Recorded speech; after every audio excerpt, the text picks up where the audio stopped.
everyone, and welcome to this week's episode of Sippin On Country. I'm Amy, and today we have Presley Tennant. Welcome. Thank you so much for having me. So, for anyone who does not know your name, tell us a little bit about kind of where you got started. You're an artist, singer-songwriter, but kind of what got you into music and kind of brought you to here. Yeah, so I started really young singing. It was mainly just for fun when I was about 7 years old. I wanted to take little vocal lessons, that sort of thing.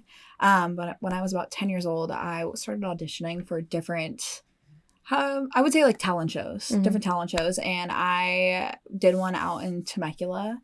And the mayor of Temecula saw me and introduced me to this girl group called the 5 LPs, or the Five Little Princesses. So you're all 10 to 13 years old, wearing pink tutus out to the side, knee-high bedazzled Converse. I hope you've got photos of this. Oh, absolutely. It was like the epitome of the 2000s in a way.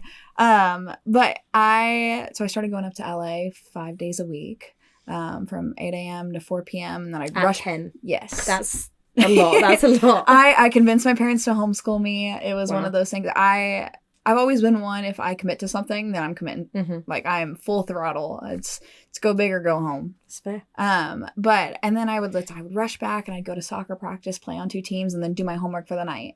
And so I really fell in love with working in the industry and getting to be around all these professionals and writing and recording and rehearsing, playing, whatever it was. I just knew I wanted to be in it. And so I was in that group since till I was 13, I want to say. Okay. I went solo after that and continued on my way. And then I was 16 and I ended up on The Voice.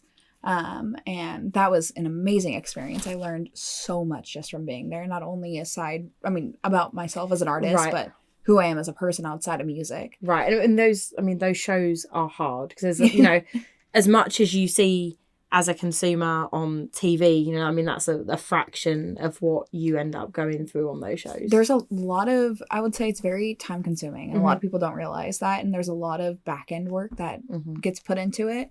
But it's really cool to see because I've always kind of watched the shows growing up. And so at least like American Idol, that's what I like to say. Like that was my start of me falling in love with music and trying to be a singer. And I was like, oh, it's just fun. I just thought it was like, you audition for a show, you're on like Disney Channel, and it's like, you're a star. This is how it works. We're done. And it's just not quite that way. I mean, sometimes it is. But yeah, and so I did The Voice, and it was so incredible. I learned so much from that show, and then I came off the show and started playing a lot more, and writing my own music even more. Like, I'd been writing since I was 13, but it's like you're writing about not going back to school or like the little crush you had. But it's like for me, I didn't even have crushes. I was like, boys have cooties, or never ever. And then I'm like trying to figure out what to write about, and I'm horrible at that. But yeah, and then after the show ended, I started playing a lot more, and now I get to open up for a lot of these artists that I've looked up to for so long. Right. And now I'm coming out here to Nashville about once a month. And so you're based in California, well, kind of half and half. So you're back and forward. So I get to play a lot on the West Coast, and then I come out here, and then I feel like I get to do a lot of like my writings and my meetings and things like that. And just getting to work with people that I never thought I would get to work with, because I'm like, oh, why do they care about me? Like, I'm nothing special.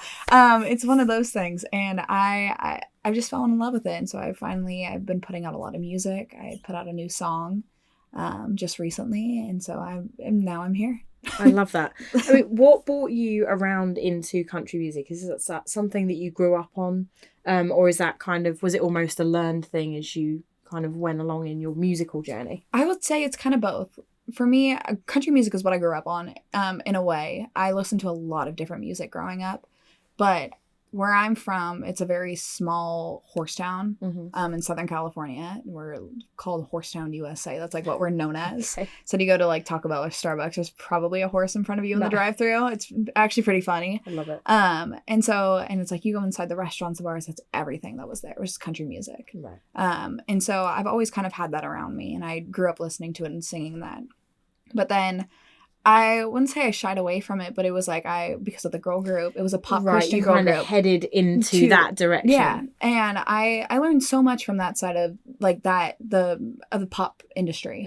And then when I was 16, I kind of felt myself trying to be something that I wasn't, and I was trying to be a lot cooler and trying to go up faster. And I was like, you know what? Like, I don't want to do that. I have the rest of my life to live the grown-up world. Right. And I don't want to feel like I need to be something that I wasn't. Like, I was not the cool kid. I got invited to one high school party, and I called my mom, and I was like, "They're drinking. Come pick me up." Was never invited anywhere else again. That's funny. I was traumatized from that. Not really, but yeah. But I was like, I there's not many things I could write about, but I wanted to be able to, at least in that sense, for the pop world. I couldn't relate to it. Right. And there was nothing wrong with me writing those songs, but it was just something for me as an artist. I wasn't able to say, yeah, like, this is who I am. Right. I mean, it's hard when you're younger because a lot of when you're sitting down writing these songs, it's things that are pulled from life experiences. Yeah. And, you know, most people at, you know, 15, 16, then those experiences just aren't there. You know, even though at the time you might think, I've done it. You haven't, you know, and you realise as you get older that actually there's more to draw from. But I mean, that makes it hard. Yeah. And so I don't know, I just kind of got to this point where I was like, I was almost, I wouldn't say fed up, but I was like, okay, I've had enough of trying to be somebody else. Mm-hmm. And I remember when I was at The Voice and I was working with Kelly, and she told me, like, you have to believe in yourself so much because no one else is going to believe in you if you don't. Right. They can see right through it. Mm-hmm. And I was like, she has a point. Right. I was like, it's pretty clear, I feel like. But also interesting because, I mean, she's really straddled that country pop line as well. So it's a nice crossover. Yeah. And I look up to Kelly in so many different ways. I mean, I like to say that she was kind of the reason why I started singing, mm-hmm. because she was like my first concert ever. I used to sing her songs literally everywhere. First American Idol winner. Exactly. And that's what I'm saying. And I don't know, I took a lot of insight from her. And that moment of time, I made the decision. I was like, I want to write music because that's what I want to do. I want to do music because that's what I want to do for the rest of my life. And so I kind of took a little step back and just kind of regrouped. And I was like, where do I want to go with this? Right. And I found myself coming back to country music, which I think it's like that cheesy moment where it's like, oh yeah, like, sure, you came back to it, but it's like, it felt so right and so natural. And I think where country music is nowadays, where you can kind of do a little bit of everything. There is a huge crossover. Yeah. I mean. And so a lot of the different influences from what I grew up listening to and what I used to do kind of definitely still guide their way in there. I mean, the song that I have out now is very like pop country, like, but sassy yet fun. And I'm like, I want to be able to do it all, but while still letting it be me. Right, which makes perfect sense. And I think that an audience can see through that as well. Like, for anyone who's going out and like, well, I just think people need me to be this way. Like, I feel like that's never sustainable because you're constantly putting on an act, ultimately, to people. But when you can feel comfortable in what you're doing, it makes it a lot easier. So tell us a little bit about your single that's out right now. So it's called Somebody Like You. And I wrote it with Mr. Michael Delaney, and it was kind of one of those things. I was out with some friends for like a birthday, and I ran into a few people, and there was something that was said that really just stuck out to me. And it was along the lines of like, oh, you're never going to find somebody like that, or hope, like that sort of thing. And so it made me think of, sometimes people can say like, oh, you're never going to find somebody like me. They think very highly of themselves. Yeah. And I can be a little sassy sometimes. And so I was like, good, that's the point. And so I walked into the right with Delaney, and I was like, okay, like, I have this idea. It could be absolutely nothing. It might be the stupidest thing you ever heard. And he was like, that's actually kind of cool. Like, let's write that. Like, you hope to never find somebody like them again. And I was like, all right, cool. And so we wrote the song. And it's just kind of like, sometimes opposites attract, but most times they don't. It just doesn't work out for a reason. And we wrote the song, and it's finally out, which I'm very excited for. It's like the first song back after a little bit. All last year I was out here and writing a lot of music, and that one just kept floating to the top. Just getting kind of stuck into the behind the scenes. Yeah. So do you tend to write when you're in California, or is that something that you kind of leave for coming to Nashville? Obviously, it's as a town, like the songwriting world in Nashville is very different to anywhere else. Yes. I mean, I write out in California too, but I will say coming out to Tennessee, writing out here is more like a machine. It's like they go in and they mean business. And that's what I love. Like, California it's just a different process. And I feel like I came in as like a California type writer. And so when I first started coming out here when I was 18 and I hopped in these rides, I was like, oh my God, my mind was just blown. Right. And then I've learned to adapt and figure out like my own little writing style, my own process of the way I like doing things. But Nashville's definitely a little bit more efficient, I would say. Maybe that's just my personal experience. I think that's probably fair from people's experiences. People are doing it so much. Yeah. It's second nature. Yeah. And it just comes to them so easily. And it is the coolest thing I swear, writing songs is like a magic trick. Because it's like you pull nothing out of thin air and then it becomes the best thing ever. Yeah. So when you write and you go into these writers' rooms, you have these ideas. Predominantly, would you say you're going in with the idea in mind that whatever you come out of is a song for you? Or do you ever look at like writing for other artists? As of right now, it's been writing mainly for myself. And I think because I've been working on my artist project. But there definitely are songs where it's like I'll come out of the write and I'm like, okay, I love the song, but looking at it, is it for me? Like, could this fit somewhere else? Could this feel better in a different home? Right. But for myself right now, it's just been a lot of the stuff that I've been focusing on what you want to put out and what you want to be your brand as well, because ultimately like it's all part of building that up. And obviously you've had a great platform with The Voice. You know, it's got your name out to a lot of places. And you've been really fortunate, like you said, that you're getting the opportunity to now open up for these artists that you kind of grew up with and look up to. I mean, tell us a little bit about that and some of the people you've got to open for. I mean, I remember one of the first times, I think it was the first time I think I opened up for somebody, it was Blake Shelton. Or no, it was Tim McGraw. Okay. And I was like, it's not a bad first opener, you know? And I remember I was sitting there and that was kind of like a special moment for me because it was Tim McGraw, like his song Don't Take the Girl was one of my favorite songs growing up. That was like the one song my dad and I played every single time without fail going to soccer practice. I love it. And it was like the first like real big show. I mean, besides like The Voice, but that's TV. It's a little different of a process. And so I remember showing up and I was like, oh my gosh, like this is not real. There's no way this is happening.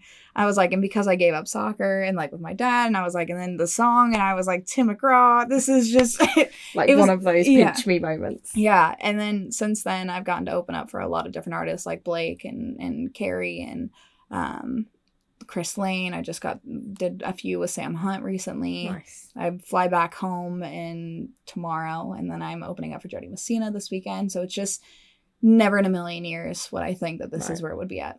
Do most of those shows, do you tend to play in the California area, or are you kind of opening up around the US? It kind of is more West Coast, I would say, and I think that's because I live out there, but I have kind of like a good fan base out there as well. And it's really, it's easy every once in a while where I'm like, oh my gosh, I don't have to drive 4 hours for you can go home and go to sleep in your own bed. Exactly. But a lot of them are based out in California, but I'm getting to go out to different areas. Like I'll be in Arizona coming up. Okay. And then going over to Utah, playing a couple shows, and then going to Vegas and playing out there. So it's just, it's been a journey. It's been fun. I mean, what's great is every time that you're opening for these artists, you know, I mean, I know country music fans as a whole, I feel like of any genre tend to be a lot more loyal. Like when you make a fan in country music, you've probably made a fan for life. Exactly. Which I love about it. I think people are incredibly loyal to people they support. Yeah. But you're getting the chance to perform to the fan bases of all these incredible performers. Yeah. I mean, what would you say is one of the things you take most from watching all of these guys perform when they're on stage? Because these are people who've got years and years under their belt. I think this is going to go two ways. I'm a very technical person, and so I love watching like the whole process of like start to finish, like show transitions, things like that, and like different lighting. Like I love all that kind of stuff. I was also a theater kid growing up, so I'm like I love every bit of it.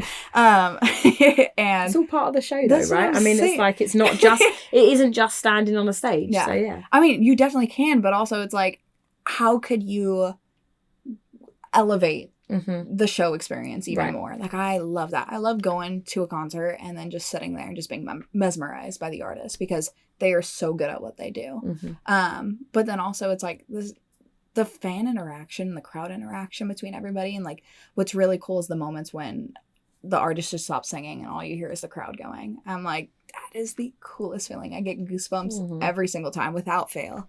And I don't know, I aspire to be that way. I think that is so cool that music can touch that many people. It's the one thing that's universal, right? Like, it doesn't matter. It doesn't even matter. It breaks the language barrier. You know, you have these people that can go tour over in Europe where English is not a first language, and it doesn't matter. You know, because like, not just lyrically, but like the melodies. There are some of those melodies that it doesn't matter whether you even understand it. They just like, they make you feel good. Exactly. And it's the one of the very few times, especially now, that, you know, for that hour and a half, 2 hours, nothing else matters. Everyone is on the same page. Everyone is there with the same goal, which is to be there, enjoy the music. And that's something really special. And, you know, to get to be a part of that, it's pretty cool. It is the coolest feeling because it's like you could just go in. You don't even have to be expecting anything. You don't even have to know the music. But when you go in, it's like, I don't know. I feel like time kind of stands still, and it's like nothing else matters, like what you said. I mean, whether I'm playing or I'm watching, but it's like you just get to live in the moment. Right. So you also have more music. I mean, in order to continue playing these shows, and obviously, you know, you travel back and forth to Nashville, and part of that is being present and being here and standing in front of the people in the industry that are going to make the changes. And with that is always going to come new music. So you have another single coming out for the summer. Yes, it's called Bad Decisions because I feel like everyone has made a few in their life. Don't know what you're talking about. Never. So she's a saint over here. I'm like, that's on like the angel crowd. No, I knew I really wanted something fun for summer because a lot of the stuff that I've been putting out, I was in the past. Was very dramatic. 18-year-old. My friends are leaving for college. My world's ending. And I was like, girl, sit down. I'm looking at it and I'm like, your world did not end. You still talk to those people. You're good. Right. But I was like, I just want something that's really fun and lighthearted and living in the moment. And I don't know. I'm from Southern California. I grew up with palm trees all around me. And I grew up with a lot of different influences. And so there's definitely a little different take on it. It's a little bit more like Margaritaville, but Southern California vibe. I don't know if that makes sense. I like to say palm tree. I think I know what you mean. It's like if palm trees met steel guitar and like some steel drums. Yeah, I'll put it that way. I feel like I can kind of hear it. All right, we'll find out. We'll find out. I'll let you know when it comes out. But this is not what I expected. I think those songs, like there is some of those like feel good country songs that the second you hear them, it just makes you think of summer, right? Yeah. And that steel guitar, that kind of almost like Jimmy Buffett type, like country. That's it. It's a little bit more like, I don't want to say too much. That's fair. I'll let everyone listen to it once it's done. Well, they got to go look for it, right? Yep. But for right now, they can hear the current single. So there's that. Do you think there's ever a time where you would make the move to Nashville, or do you enjoy doing the kind of splitting your time, keeping your home base? And I love Nashville with my whole heart. I've always said I would move out here in an instant, but also it's like I would call this home base. Absolutely. Okay. So I would find a place, but then I would still want to be able to travel and do everything, and play shows and go on the road. So yeah, I mean, if that's what you consider moving out here, I feel like I kind of am. I'm still doing both at the same time. I said I might be out in California a little bit more, but I'm out here pretty often. Right. Yeah. And so when you write in town, you've had the opportunity to write with some amazing songwriters. Yeah. I mean, what's that like going into a room? Because I know that everyone has their own process of songwriting as well. Yeah. You know, there are people that will sit and they want a drum beat and they want the rhythm of the song before anything else happens. Then you got the people that come in with the lyrics and they're like, well, now, you know, this is what we have. Let's get the melody. I mean, what's it like going into a writer's room with all these different people and I guess trying to like adapting to everyone's writing styles? I feel like I mean, for first times when I get to write with somebody new, it always is kind of up in the air because it's like usually I feel like everyone kind of starts with like hook ideas and see like go down the list, see what's really sticking, or if there's something that's really on your heart or on your mind, then we'll run with that. But then there's a lot of times where I'm like, okay, somebody has like a really cool idea of like the vibe that we want to go for, and I'm like, okay, well, how could we write to that? What is this calling for? I notice for myself, I tend to come in with like different ideas or lyric ideas or even something that I'm like, okay, this is what's this situation, but how can we put this into a song? And then coming up with the melodies and then the whole music actual part of it, the instrumentation part of it. Okay. Yeah. So you obviously had a different journey coming up through The Voice, like doing the whole television thing. It does change the way, you know, that can't getting from A to B goes. Social media now is a huge thing. Yeah. And it is so important, especially since the thing that we don't mention, COVID. Especially since it's like then, Voldemort, you just don't bring it up. I think there's a lot more pressure to not only be present and play shows and have that music out there, but also to have that presence on social media, whether it's Instagram, TikTok. You know, there's a lot more resting on the shoulders of independent artists at this point because you are who they want to see, right? They don't want your manager or PR people. They don't want anyone else to come on TikTok and be like, "Hi, this is Presley." Like, no one cares. Yeah. So, I mean, how is that kind of integrated into how you put your music out? I think social media is such, I wouldn't say tool because it isn't a tool, but it is. But it's a great way for, especially for independent artists, to be able to put our songs out there, and it has absolutely free reign on where it goes. Because I mean, we've seen it so many times with different songs that have just gone viral and blew up out of nowhere, and then all of a sudden these artists are making the living and they're doing everything and they're successful, and now they're signed and they're doing this and they're playing all these shows and touring. It opens the door. There's so many different ways that social media is so helpful for independent artists. But then also it's like, you got to do everything in the back end too. It's like it's a whole one-man show, which is really cool because now you have absolute creative control over what you want to put out there and the way you want to be perceived, I guess. That's very true. But then also it's like, it's social media. You only show the good parts. You don't show the bad parts. And I'm like, I don't know. I know for myself, I'm like, I want to see real life. I want to see what people are doing. For artists, like, I wouldn't say everything needs to be about music, but like show a little bit of your life because people want to know you for who you are. I think it's important to be personable, you know, and attainable. Yes. As an artist, you know, especially the bigger artists, it's like, well, you're here, but they're somewhere up here. Like, they can't. No. But social media, I mean, it does. You're right. It helps bring that in. Yep. And actually, we just had CMA Fest here in Nashville. Yep. You were in town for CMA. Yes. And tell us a little bit about that, because I mean, CMA is it is the pinnacle of country music festivals. Exactly. You know, as an artist, to be involved in that in any way. This is, I want to say, my second CMA Fest, my second or third, and I remember my first one. I knew it was going to be a lot going into it. I did not realize how big it was. I was like, they shut down Broadway. I was like, I'm walking down. I'm like, I cannot. I said, I'm shoulder to shoulder with everybody. It was so funny. But I feel like CMA Fest is just one big reunion. I think that's like the coolest part of it, and then getting to meet every single person that like supports your music, because it's like we wouldn't be able to do what we do without them. Were you able to did you do signings? Yes, I got to go and do a meet and greet on Saturday, which was very cool. So I only had one day there. I was running around. I had a video shoot the next day, and so I was like, I'm trying to make it all work. But this was a short trip that I'm here. And so in the morning I was upstairs doing a bunch of interviews and things like that, and then I went out and then I did my meet and greet, got to play somewhere. I'm blanking on where it was at. But that was really cool. And then got to do the meet and greet, and it was just, I don't know, that was like the really special moment. Right. Yeah. And I think the festival, and it brings fans in from all around the world. And people come for the music, right? They come because they want to come to Nashville. They want to enjoy, you know, get some crazy hot weather, Yep. Enjoy the music, see everyone on all these pop-up stages. Yep. But to then decide, well, you know what, I've travelled all this way. Well, I'm not, instead of going to see this person play, I'm actually going to go line up so I can meet someone and I can have a picture and I can get an autograph. Like, I feel like I feel like that's just a step above people even seeing to come, like coming out to see you play.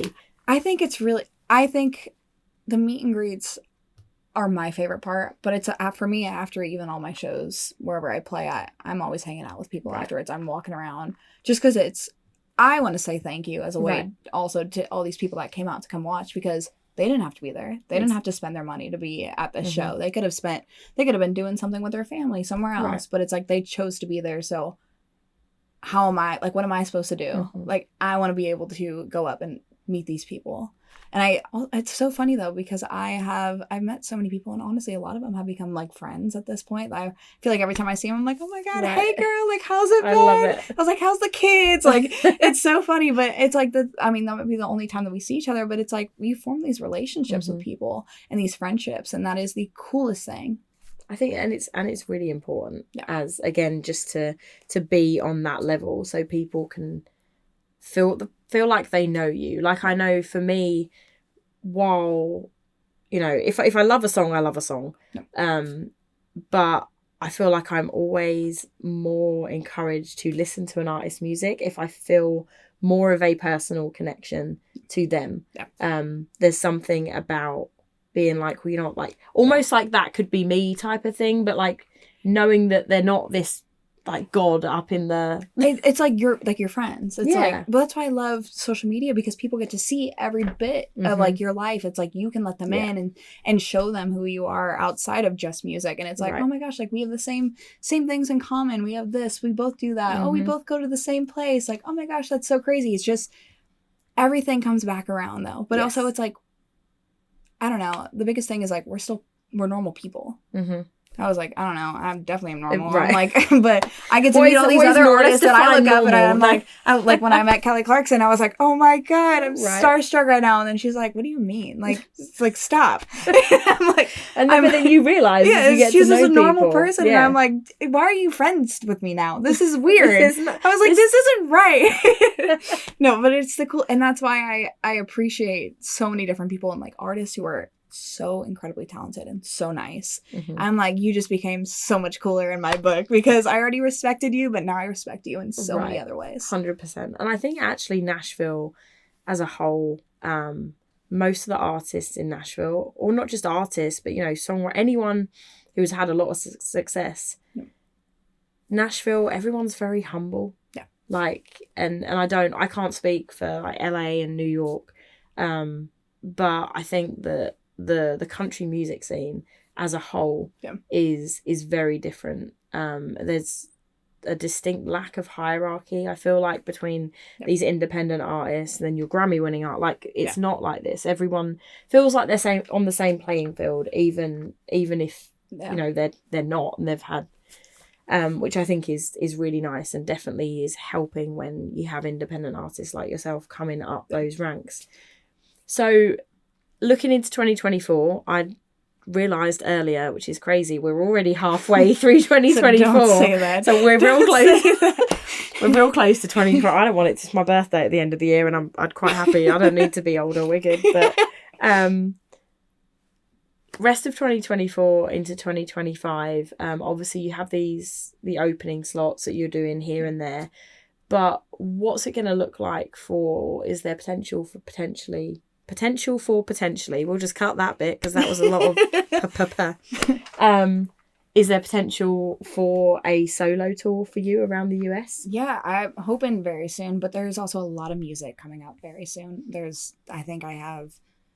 I got a few songs already ready to be put out.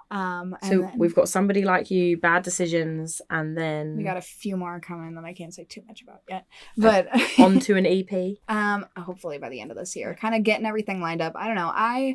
For me, when I put out a project, I love it how it used to be where you can listen down from, well, I wouldn't say it used to be because it still is that way, but like when you listen down from like track 1 to track whatever, and it's like one story. Right, like there's a purpose, there's a reason exactly. the tracks are in that order, but I know what you mean, because a lot of people, they will just hit shuffle. Yeah. I'm definitely still one, like if I listen to a new record, then it's, I'm like, I go chronological order, but maybe that's just my OCD, and it's like, No, I think mainly because I feel like I'm more aware that there's normally a purpose behind a track listing. Yeah. Like that no one's just gone, well, let's pick some songs out of the hat. And this will be number 1, together. this will be 2. And I think that's like the main thing is I want to find those songs that really all go together and that like makes sense and that tells this story. And I don't know, I also don't want to rush it. I want to do it right. Right. You want to know that once you do put something out there, that you can look back on it in a year or a couple of years and go, actually, you know what, that was exactly what I wanted to put out. Yeah. And it's important because, again, it's kind of part of that brand that is Presley Tennant, right? Yeah. That it has to be something that can showcase you and represent who you want to be. And I mean, it's hard. There is. It's like, oh my gosh, here I am in songs, figure it out, and you're like, okay, but don't tell me, but I'm telling you. But it's like a weird thing. I don't know. But I think that's the cool thing with music is that you're really able to be vulnerable. I feel like putting out music is vulnerable though. Oh, 100%. It's like you're letting people like see this other side of you. Whether it doesn't even have to be like a super sad song or an emotional song, but it's like it could be scary putting out music. I remember the first single back, this past one, it had been about 2 years. It feels like it was 6 months ago, but it was not. It's been a little bit, almost 2 years. And I put it out there and I was like, oh yeah, like I'd already been putting out songs consistently. And I was like, yeah, like cool, like more songs coming out. Yeah. And then I came back to this one this past year and I was like, oh my God, like, how's this going to go? Like, is this going to, like, I'm letting people in again. Like, this is weird, but I am so glad I did. And I'm very excited for the rest of this music to come out. I love that. And it is hard. I'm back to that social media thing that when you're putting music out, anything you do as an artist, I mean, you are completely opening yourself up, you know, for people to be really sweet, but also it's, you know, in the day and age, you know, there's people will criticize and it can sometimes not be a great place to be. So I can understand when you lay it all out on the line, that it's a tough thing. I mean, I went through it with The Voice. I remember they told us, they were like, don't read the comments. And I was like, that was the first thing I did after every round. I was like, I want to see what they're saying. And that was probably the worst thing for me to do. But also, it was like, I also learned during that time, you just can't please everybody. Right. And that's totally okay. Not everybody's going to be a fan. Not everybody's going to like it. Right. It's not everybody's cup of tea. That's just the way it goes. 100%. And you just gotta be confident enough in yourself, but also don't be too confident. Because then it's like, there's like a fine line. You gotta find now she's just, look at that ego. No. Yeah, right. And it's like, no, music is subjective. Not everybody 100%. Likes it. And some people love it, that certain style, and then it's totally fine. It is easy to take it personally because like you're singing you're from like, your why heart. Don't you like it? You're like, No, I mean, I think it's just one of those things you gotta also have a little bit of some thick skin because it's gonna come. It's with the territory. 100%. Yeah, you're never gonna please everyone. You're always gonna have those people that think they like here they are sitting behind their computer or on their phone like I'm just gonna say this. Whatever. It's like if it doesn't hurt you, then it's like just move on. Right. That's why you just gotta tune it out a little bit. But so we have all of this music coming out. Yes. Where can people go to find said music? Find tour dates? Anywhere you're playing? My website has everything, which is presleytennant.com, and everything is linked there from merch, tour dates, music. Whatever else you can literally think anything else that is on there about you is on that website. Exactly. They're gonna know more things than I know about myself from that point. I love it. Yeah, I'm always like, I'm pretty sure more people know more about me than I do at this point. So I'm gonna make sure that we link to all of this stuff. Awesome. But I also want to talk a little bit about some of the other things that you do while you're on tour, because although music is at the forefront, you do a lot of work with local animal shelters, and you have a charity called Riffs Rescues, which I absolutely love. My first job here was with animal control, so it's something that I see the benefits of what they do. So tell us about that. So I started Riffs Rescues back in, I want to say 2020 or 2021. it was like during the height of COVID that we shall not speak of anymore. Make it Did it even happen? I have to do it. But it started digitally through Facebook Live and things like that. So I'd perform, I'd bring out my guitar, and then I'd also read everything about these different shelters and organizations where people could donate directly to these shelters and organizations to help raise awareness for these animals. Because, I mean, animals are our best friends. I remember we were talking about this right before, but it's like they're our friends, our best friends for just a short period of our life, but we're theirs for their entire life. I love it and I hate it. It makes me sad every time. Exactly. It's true. It's so true. It's like it puts it in perspective, and I feel like a lot of people, it breaks my heart to see all these animals in these shelters. I mean, now since everything has gone back to normal, I've been going in person, and so whenever I go and I play these different shows, I'll go stop over at the local shelters or rescues, and get to see inside their facility and see which animals have been there the longest and which ones just came in, and the work that they're putting in from the staff and the volunteers, because people are taking time out of their day to be there. They aren't getting paid. They aren't doing this. They're doing this out of the kindness of their own heart. Yeah. All the volunteers keep those shelters running. Yeah. They do. Yeah. And so my whole thing is I just want to help raise awareness, and if there's any way that even people want to donate, they can even do that on my website, and it goes directly to these. Nice. Or everything is linked on my Facebook. And a lot of shelters also, they'll have like Amazon wish lists. Yes. So if you don't want to donate money, you can literally go onto these wish lists and go, well, you know what, you need this food, we're going to go buy this food. And then at least, I know a lot of people prefer doing that because they can be like, we know where this is going. Yeah. And it's there's so many places, like, I want to say, I'm forgetting which one it was exactly, but they there's a few of them, but they actually pay for like veterinary care because some families can't afford it. Yeah. And it can be really tough to do that, and so it's cheaper to put down an animal. Yeah. But these shelters and organizations will pay for it out of their pocket to help these animals have a second chance at life. And that is, I feel like I get goosebumps every single time, because I'm like, that is out of the kindness of their own heart, and everybody that donates directly to these shelters. And I know there's a lot of shelters as well that will do for like food plans and stuff. So if you find yourself in a situation where you've got these animals but you can't afford to go down and buy food, then a lot of places have programs that you can sign up to, and they will make sure that your Furbabies have got all the food. And again, like that, obviously that's what part of what all the money goes to. And I think a lot of people, I know from my experience that I would say, oh, well, I work at the shelter, and responses would be like, oh, the pound. Yeah. And I'm like, yeah, no, like that feels like a really negative connotation. I think a lot of places have really changed practice a lot now. Yeah. And if you can support local shelters, like rescues are great, but a lot of the rescues are, I'm not saying don't donate to them, but they're a little more bougie, I guess. And they tend to get a lot more awareness than these local animal shelters. And so they get a lot more funding because people are like, oh, well, they're all over social media. Well, most of the local shelters aren't. So I love that you're bringing awareness to those, because, it's super important. And especially this time of year, places are overrun. I mean, we are full on in kitten season. This is... I remember it was right after Christmas, and I went to one of the shelters, and they were like, they had an abundance of animals coming in because all these people buy their families like puppies or kittens, and then they don't know how to take care of them. They're like, okay, we're returning them. And I'm like, you can't return them. It's not the way this works. You keep them. Yeah. and you have to take care of them. But it breaks my heart that they're just sitting there now. Mm-hmm. I mean, and the other thing is with all these shelters, they get puppies in. Yeah. Puppies, kittens, they go out the door like that. It's the senior animals that stay there. Yeah. And every now and then, you get people that will come in and they're like, we don't really care what we have. We just want what dogs are not getting adopted. Yeah. Like, we don't care what breed they are. They'll just come in and you get like the best of humanity in that moment.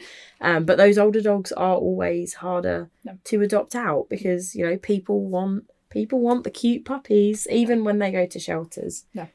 So I think I love raising awareness for that stuff, and I am very glad that you do that because I think that's great. So everyone, Presley is going to be around everywhere. She's going to be at shows. Please go check out the website. Buy tickets for shows, and then, you know what, if you want to stream music, you may stream music, but please go and buy it, because the amount that these guys make off streams is like, I mean, it's pitiful, and it is not cheap to build a career. You know, we need to be supporting all of these artists, so please go and buy that single for 99 cents instead of streaming it. It really makes a huge difference.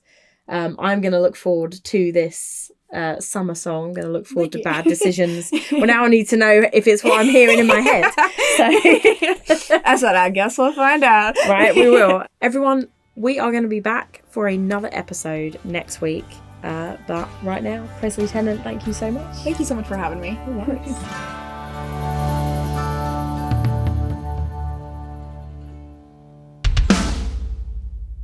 Recorded at 2300 Studios in Nashville, Tennessee.